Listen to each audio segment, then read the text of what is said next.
کاوان جو ایلیفنٹ تھا جسے جو کہ چلا گیا پاکستان سے زندہ بھاگ, he has been now in contact with another elephant, اور پچھلے 8 سال میں اس نے خود بیچارے نے جو ہے نا وہ پہلی بار کوئی ہاتھی دوبارہ دیکھا ہے.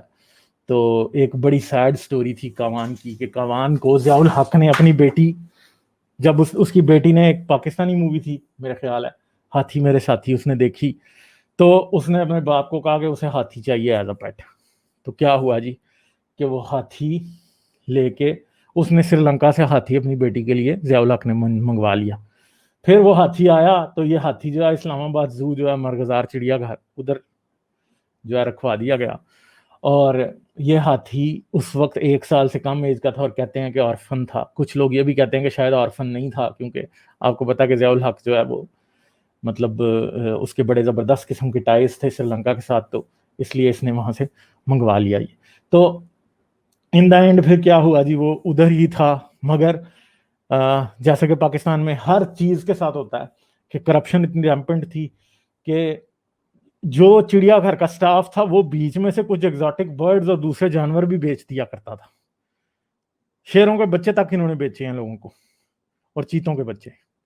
اب آپ مجھے بتائیں, تو پھر یہ جو ہاتھی تھا اس کو کسی, جس طرح بھینس کا باڑا ہوتا ہے نا, ایک اوپر شیڈ لگا ہوتا ہے اور جی ادھر ہی سب وہ کام ہو رہا ہے اور سب کچھ کھانے کے لیے اس کو, اب اس کو کھانے کے لیے بھی مطلب دیتے تو تھے, مگر مسئلہ یہ کہ وہ بیچارہ اکیلا رہ کے اب بیمار ہو چکا تھا. اور اس کے ساتھ ایک اور ہتھنی تھی جس کا نام سہیلی تھا, وہ 2012 میں اس بیچاری کی ڈیتھ ہو گئی. اور وہ کہتے ہیں کہ جی اس کو ہارٹ اٹیک آیا, ان کے پیپرز میں یہ لکھا ہے, مگر اس کو کنجوائٹس ہو گیا تھا, کیونکہ جو ٹرینر ہوتا تھا اس کے پاس ایک نیزا ٹائپ کی چیز ہوتی ہے جس سے وہ ہاتھی کو پوک کرتا ہے تو ہاتھی ٹرین ہوتا تھا. اس نے اسے اتنی زور سے مارا تھا کہ اس بیچاری کو, اس کی جو سکن تھی اس سے اندر جا کے کہ کوئی بلڈ ویسل میں لگا, اور اس کی وجہ سے اسے جو ہے انفیکشن کی وجہ سے وہ بیچاری مر گئی. تو 2012 سے جو کاوان تھا وہ بیچارہ اکیلا تھا, اور اب اس بیچارے کی جان چھوٹی جب جو انٹرنیشنل پاپ سٹار ہیں شہر, اس نے اس کے لیے آواز اٹھائی اور فور پاز انٹرنیشنل نے فنڈ ریزنگ کی, اور ان دا اینڈ کیا ہوا کہ اس کو یہاں سے اڑا کے کمبوڈیا لے گئے. اور ہمارے پرائم منسٹر صاحب ویسے تو کبھی ان کی ہمت نہیں ہوئی, یا ان کے لیے یہ امپورٹنٹ ہی نہیں ہے کہ وہ خود جا کے کبھی اس چڑیا گھر کا دورہ کر لیتے, دیکھ لیتے کہ ادھر کیا حالات ہیں. انہوں نے نہیں دیکھا, اور ان دا اینڈ کیا ہوا کہ اب اس سال کے شروع میں ایسا ہوا تھا, شاید مڈ میں ایسا ہوا کہ اسلام آباد ہائی کورٹ نے جانوروں کی اتنی بری حالت کی وجہ سے اسلام آباد چڑیا گھر کو بند کر دیا تھا, کیونکہ سب جانور بیمار تھے, کوئی ویٹنری پراپر فیسلٹی وہاں پہ نہیں نظر آ رہی تھی, سب کچھ برباد ہو رہا تھا. اور آخرکار تھینکس ٹو پاکستان اسلام آباد ہائی کورٹ, انہوں نے کہا بھائی اس کو بند کرو, ان جانوروں کو کہیں اور ریلوکیٹ کرو, اور کاوان ان دا اینڈ کمبوڈیا ریلوکیٹ ہو گیا. اور یہ ایلیفنٹ جو تھا یہ بالکل جو ایک سٹریس اور انزائٹی والی سچویشن ہے وہ شو کر رہا تھا کافی عرصے سے, اپنا سر جو ہے ہلاتا رہتا تھا, جس کا مطلب یہ ہے کہ ہی از گوئنگ انٹو ڈپریشن, اور اگریسو بھی تھا, لوگوں پہ حملے بھی کر چکا تھا, لوگ بچے تھے اس سے. مگر ان دا اینڈ تھینک فلی کہ یہ یہاں سے چلا گیا. مگر میں کل یہ سوچ رہا تھا بیٹھ کے کہ یہ ہمارے ہاں اتنی زیادہ اینیمل بروٹیلٹی کیسے ہے, کیونکہ میں نے پہلے بھی ایک دفعہ اس بات کا ذکر کیا کہ پاکستان میں جو ہے کوئی کتا اگر کسی گلی میں بیٹھا ہے تو لوگ اس کو خام خواہ پتھر مارتے ہیں. کوئی بلی ہے تو میں نے خود ایک بندہ ایسا دیکھا ہے کہ یار چوہا اس نے گھر سے مارنا تھا, اس نے چوہا نکالا ہے گھر میں, پنجرے میں, مطلب جو ٹریپ ہوتا ہے اس کے اندر چوہا تھا, یار اس بندے نے اس پہ تیل ڈال کے اور آگ لگا دی ہے. میں خود اس بات کا گواہ ہوں, اس بندے نے تیل ڈال کے چوہے پہ آگ لگا دی ہے. وہ بیچارہ جو اندر کیج کے تھا اس چوہے کے اندر, اوپر اس نے مٹی کا تیل ڈال کے آگ لگا دی. میں مطلب اتنے بروٹل لوگ ہیں کہ یار ہمارے ہاں انسانیت کی عزت نہیں ہے, انسان کے درد کو کوئی محسوس نہیں کرتا. تو پھر یہ کہتے ہیں کہ ہم لوگ اتنے بے حس کیوں ہیں. یہ یاد رکھیے, جو سوسائٹیز جانوروں کے ساتھ اچھا سلوک کرتی ہیں, ان کے لیے رحم رکھتی ہیں دل میں, وہ ڈیفینیٹلی انسانوں کے ساتھ برا سلوک نہیں ہونے دیتی. اور میں سمجھتا ہوں پھر ان ساری چیزوں کی جڑیں جا کے مذہب سے ملتی ہیں. پھر پتہ لگتا ہے کہ آخر پہ پھر جب بات ہوتی ہے تو پھر اسلام پہ ہی تان جا کے ہماری ٹوٹتی ہے. اور پھر جب ہم کہتے ہیں کہ اسلام اس کا ذمہ دار ہے تو پھر مسلمانوں کو بڑی تکلیف ہوتی ہے. کیونکہ میں سمجھتا ہوں کہ بدھزم یا ہندوازم یا دوسرے جو ہمارے اورینٹل ریلیجنز ہیں ان میں انسان جانوروں کی بڑی رسپیکٹ کی گئی ہے. جانوروں کو اس طرح ایکسپینڈیبل نہیں سمجھا گیا. مگر ابراہمک ریلیجنز ایسے ہیں کہ ان میں جانوروں کی قربانی اور جانوروں کو مارنا فور نو ریزن. ایک دن آپ ملک میں کروڑوں کی تعداد میں جانوروں کا سلاٹر کر دیتے ہیں. یہودی تھے تو اپنے گناہ معاف کرانے کے لیے جا کے ہیکل کی قربان گاہ پہ جانوروں کی قربانی دیتے تھے.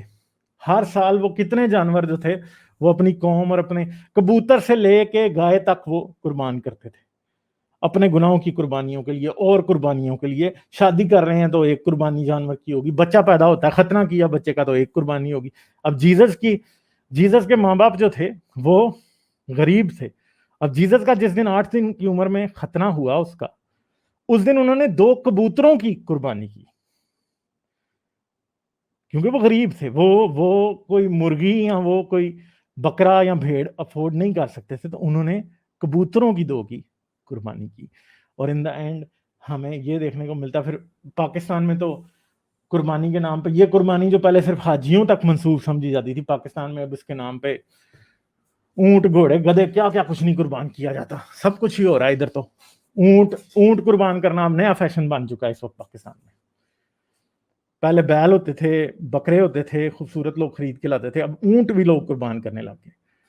تو مسئلہ یہ ہے کہ جیسے جیسے اونٹوں کی بار برداری کی نوکری ختم ہو رہی ہے, مطلب نہ اب اونٹوں کے اوپر تو کوئی ظفر نہیں کر رہا نا, اب اونٹ جو ہیں وہ قربانی کے لیے سامنے پیش کیے جا رہے ہیں. اور پوری ایک انڈسٹری ہے. مسجدیں جو ہیں وہ ہر سال حصے والی قربانی کرواتی ہیں, اس میں سے مولوی کو بھی کھانے پینے کو ملتا ہے. پھر جس مسجد کی کے انتظام کے نیچے قربانی ہوتی ہے کھال اسی کی ہوتی ہے, گوشت بھی مولوی کو ملتا ہے.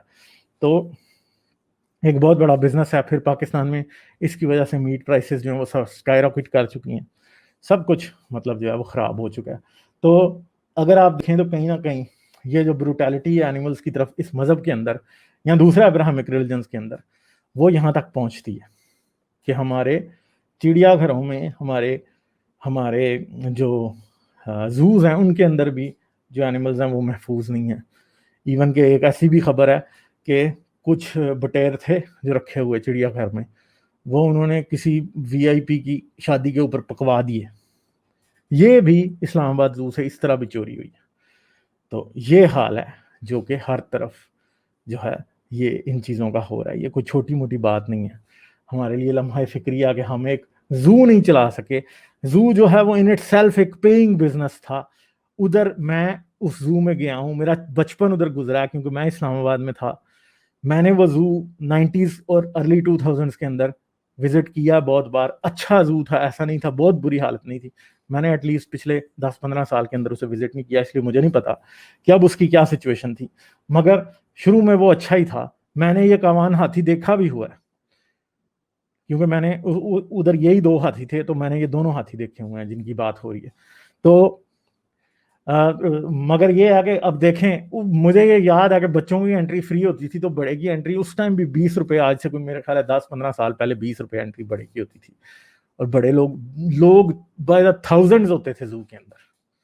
کوئی دن ہوتا تھا جو خالی, عید پہ اور ان دنوں میں تو بہت ہی زیادہ رش ہوتا تھا. تو میں سمجھتا ہوں کہ زو بڑا پیسہ کماتا ہوگا, اور میں سمجھتا ہوں جتنے پیسے وہ کماتا تھا اگر وہی اس کو وہ اینیملز کے اوپر لگ جاتے پراپرلی تو میرا خیال ہے کہ یہ زو چلتا رہتا, کاوان کی بھی دیکھ بھال ہوتی رہتی, اور بھی چیزوں کی جو ہے وہ دیکھ بھال ہوتی رہتی, جتنے بھی جانور تھے ادھر. مگر شیر جو ہے اس کا کہتے ہیں جی شیر کو مار دیا کسی نے. تو شیر میں نے ادھر دیکھا ہے, میں نے شیرنی بھی دیکھی ہے اور شیر کے بچے بھی دیکھے ہوئے ہیں اس زو کے اندر. مجھے نہیں پتا کہ اب ادھر ایک ہی شیر کہتے ہیں رہ گیا ہوا تھا, باقی کے کدھر گئے. یار یہ دیکھیں, مطلب سوچیں کہ یہ ملک کیسا ہے. آپ کے ہاں عورت محفوظ نہیں ہے, آپ کے ہاں جانور محفوظ نہیں ہے, آپ کے ہاں بچی محفوظ نہیں ہے, آپ کے ہاں بچہ محفوظ نہیں ہے, آپ کے ہاں مرد بھی محفوظ نہیں ہے.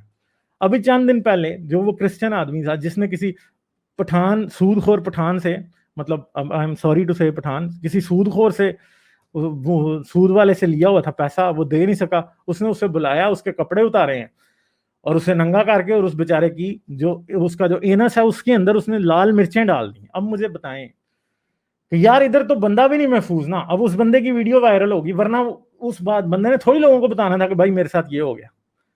ٹھیک ہے, تو دیکھیں کہ جس آدمی نے قرضہ دیا ہے وہ قرضہ وصول کیسے کر رہا ہے, سوچیں آپ. اور وہ بندہ کوئی 50 سال کا ہے جس کے ساتھ یہ کام ہوا ہے. ٹھیک ہے, کوئی لونڈا نہیں ہے, کوئی اس طرح نہیں ہے. مطلب آپ سوچیں کہ اس ملک میں کون محفوظ ہے. اسلام ادھر خطرے میں ہے, انسان ادھر خطرے میں ہے, جانور ادھر خطرے میں, عورت بچہ بچی, یار یو نیم اٹ, کون سی چیز ہے, آپ ہر چیز کا نام بتائیں, میں آپ کو بتا دوں گا کہ ہر چیز خطرے میں. اسلام کے نام پہ تم نے یہ بنایا تھا, اسلام بھی ادھر خطرے میں ہے. ادھر اسلام کو قادیانی سے خطرہ ہے, گستاخ رسول سے خطرہ ہے, ہر وقت روتے مرتے پٹتے رہتے ہیں, کچھ بھی نہیں ہو رہا. ٹھیک ہے, کہیں سے کوئی بہتری کی جو ہے نا کوئی بھی امید کہیں سے نظر نہیں آ رہی. اور یہ ایسے لوگ ہیں کہ بس یہ پیٹتے رہ جائیں گے, روتے رہ جائیں گے, کچھ بھی نہیں ہوگا. ٹھیک ہے, خود اپنے پاؤں کے نیچے سے زمین کھسکائی ہوئی ہے, خود کیا ہوا یہ سب کچھ. تو کاوان تو بہت لکی تھا کہ ایک جانور ہوتے ہوئے پاکستان سے نکل گیا, مگر ایسے لوگ بھی پاکستان میں موجود ہیں جو کہ انسان ہیں, اور ان انسانوں کو پاکستان میں نہیں ہونا چاہیے, مگر آج بھی وہ پاکستان میں سسک سسک کے سانسیں لے رہے ہیں. اور شاید جب تک وہ کبھی بھی نہیں نکل سکیں گے اور ایک دن ان کی سانس ٹوٹ جائے گی. تو Pakistan is becoming a very sad story. Every day یہ بڑھتا جا رہا ہے.